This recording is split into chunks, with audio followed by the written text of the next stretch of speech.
Oh, ang matindi diyan, mga bossing. Oh, si sino ba to? Si yung si Erice. Irereklamo niya yung budget na pinirmahan ni Bongbong. Sabi ko nga sa inyo ganito tayo tinatarantado ng mga ito. Pinagmamalaki na naman nila may Vinito. Nung nakaraang budget 2025, may Vinito din na more or less mga 39 billion na Vinito. Okay? Nung 2025, pinakamataas pa rin ang budget ng DPWH kesa sa education sector. Nung 2024, ganun din. In-expose ni Zaldico yun. Ngayon 2026, sino pa rin ang may pinakamataas na budget? DPWH pa din. At kung titingnan mo, meron daw silang 90 plus billion na Vinito. Pero di umano, meron pang 250 billion na natira. Putangin na, kung i-veto mo, ba't hindi pa lahat? Ano yun? Consolation prize? Pera din namin yan Vinito mo yung unprogrammed funds na 90 plus billion, pero nagpalusot ka ng unprogrammed funds na 250 billion. Nanalo ba ang bayan doon? Hindi. Ganun pa rin. Ganun pa rin. Hindi tayo nakatipid ng 100 billion. Nanakawan tayo ng 250 billion. Ganun yun. Pakinggan ninyo itong balita na ito. Resista sa ipinasang 2026 national budget dahil raw sa natira umanong bilyong-bilyong pisong unprogrammed appropriations. Handa raw ang isang mambabatas na questionin ito sa Korte Suprema. Yan ang Express reporting Marian Enriquez. Nakahanda ng questionin ni House Senior Deputy Minority Leader at Caloocan Representative Edgar Erice ang 2026 national budget na pinirmahan ni Pangulong Bongbong Marcos. Ang dahilan, nananatili pa rin ang bilyon-bilyong pisong unprogrammed appropriations sa kabila ng ipinagmamalaking veto ng Pangulo. Bagamat tinanggal ni Pangulong Bongbong Marcos ang 92 billion pesos na unprogrammed appropriations, mahigit 150 billion pesos pa rin ang nananatili sa pinirmahang 2026 General Appropriations Act. Para kay Erice, 150 billion pala. May natitira pa rin 150 billion. So total of 250 billion. Yung 100 billion Vinito nila, may natira pang 150. Tangina niyan. Parang parang ganito lang yan ang tamang analogy niya. Nangutang ako sa iyo ng 50 mil. Utang naman ako 50 mil, pre. Kailangan kong pera Wala akong pera Talaga ba? Sige na, kahit 25 mil na lang. Okay na yun. Sige, nakatipid ako 25,000. Ito 25,000 mo. Ang inang yan, nakapagpautang ka pa rin, nawalan ka pa rin ng 25,000. Nabudol ka niya. Ganun ang ginagawa ni Bongbong. Ganun ang ginagawa niya. Isoli sa 250 billion na kasama sa unprogrammed appropriations dyan sa budget, tinanggal niya yung 100 para lang sabihin na I vetoed some, I reviewed some, I removed some. Kasi ganyan din siya ng 2025 budget Di ba? Sinabi niya na ni-review daw niya, vinito niya pa nga daw yung iba. Kaya wala daw siyang kasalanan. Ganun din kasi nga lumusot yung alibay niya na yun ng 2025 Ganun din ginawa niya ngayon. Pag may iskandalo na naman ngayon 2026, sasabihin na naman yan, hindi ba tinanggal ko ngayon 100 billion? Gago, tinanggal mo yung 100 billion pero nagtira ka pa ng 150. Kagay mo doon sa 150 kung tinanggal mo yung 100 billion dahil illegal siya, bakit hindi mo tinanggal yung buong 250 billion? Gago talaga di ba?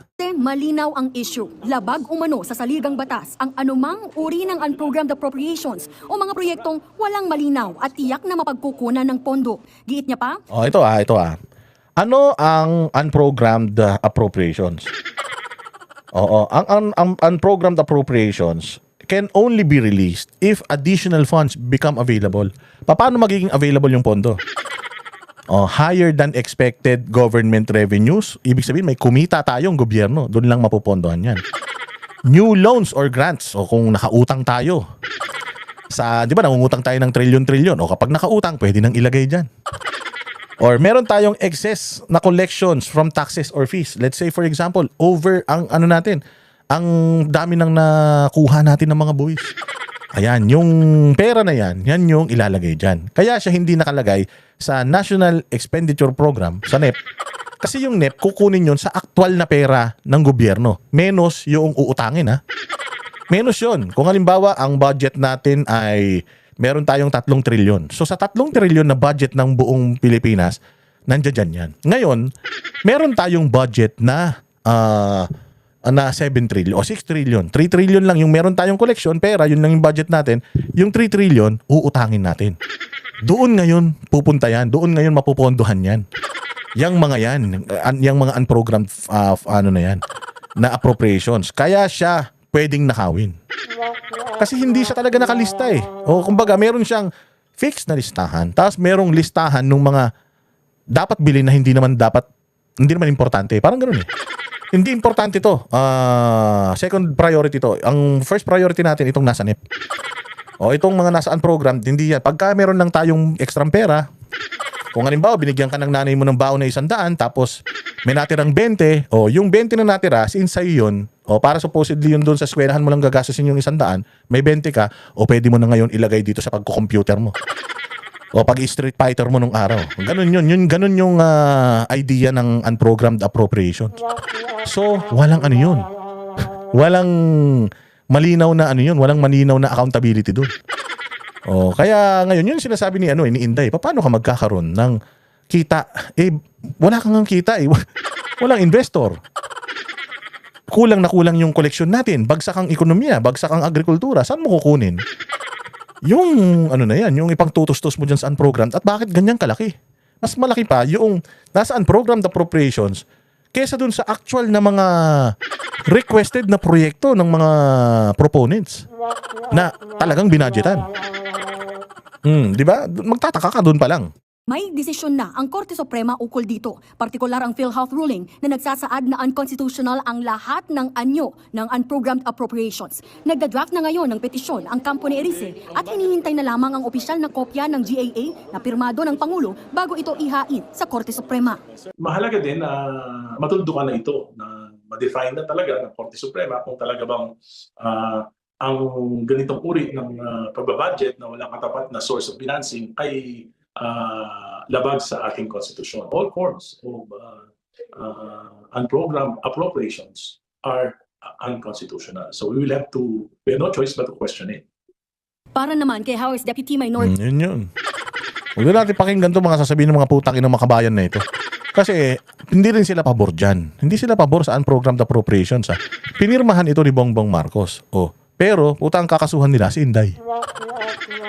Kakasuhan nila si Inday. Hindi si Bongbong. Ang gusto nilang i-impeach sa 2026, si Inday pa rin, hindi si Bongbong. Samantalang si Bongbong yung pumirma ng pinaka-corrupt na budget ng 2025. Kaya yung opinion ng mga putain tong mga to tungkol dyan sa unprogrammed appropriations at yung reklamo nila, hindi valid dahil alam mo na kaya hindi sila masaya doon sa budget ng 2026 kasi malamang maliit yung cut nila. So, binobola tayo ng mga hudas, di ba? Okay, magpapabola, sabi ko nga sa inyo eh. Habang binobola-bola tayo ni Bongbong sa kaliwa, binobola naman tayo ni Romualdez sa kanan. Either way, kahit saan ka lumingon, binobola tayo ng mga yan. Kaya focus lang tayo sa issue. Sabi ko nga sa inyo eh, lalo na yung mga vlogger na nakikita natin, gaway-away, tigil nyo na yan. Kaya nakakatakas si Romualdez at saka si Zaldico at saka si Bongbong Marcos kasi yung focus nyo nasa iba na eh. Nasa siraan na kayo ng siraan eh. Tigil nyo na yan. Dapat nakafocus tayo kasi sino talaga yung mga kawatan sa pamahalaan.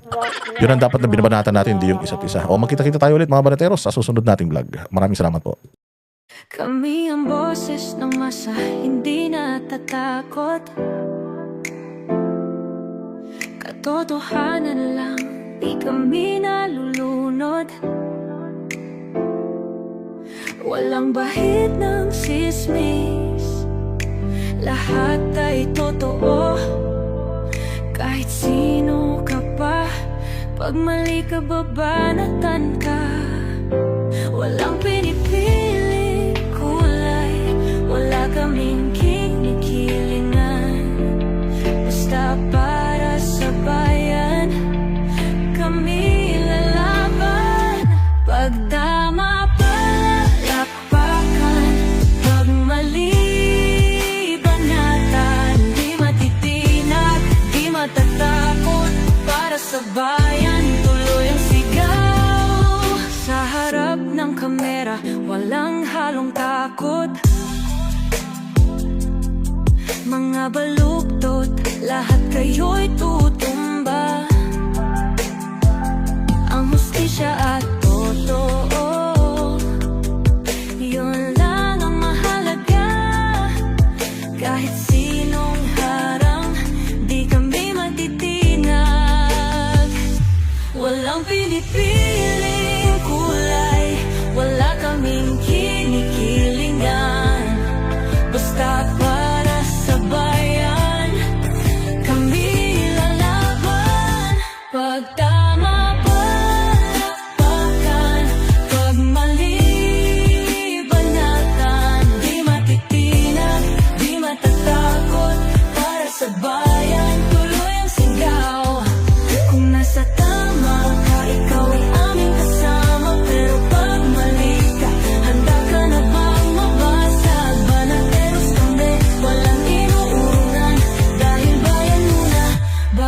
ang sarili.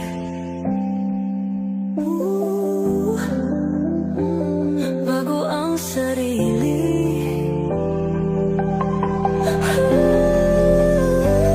Pag tama palakpakan, pag mali banatan, banatersang sigaw, katotohanan ng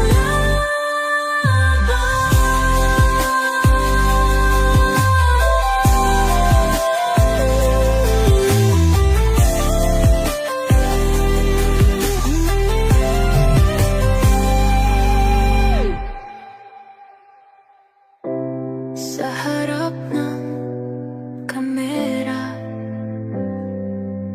walang